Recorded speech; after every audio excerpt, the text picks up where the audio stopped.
Δημήτρης Νάκο, ποδοσφαιριστής του Outer Kallon. Δημήτρη, η ομάδα σου δεν τα κατάφερε σήμερα να φύγει για δεύτερο συνεχόμενο παιχνίδι εκτός έδρας με την νίκη. Δύο λόγια για το σημερινό παιχνίδι και πώς βλέπεις συνέχεια για την ομάδα σου. Ήταν ένα παιχνίδι που δεν παρουσιαστήκαμε αντάξει των προσδοκιών. Αν εξαιρέσουμε τις πολλές απουσίες που είχαμε, δεν θέλω να σταθώ όμως σε αυτό. Η ομάδα δεν παρουσιάστηκε καλή. Κοιτάζουμε τη συνέχεια.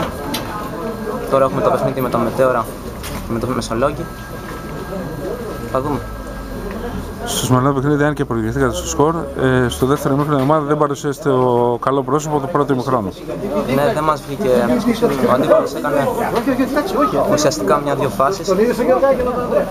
Πετύχαν ένα γκολ. Και δεν καταφέραμε να βγούμε μπροστά στη συνέχεια. Ευχαριστώ, καλή συνέχεια.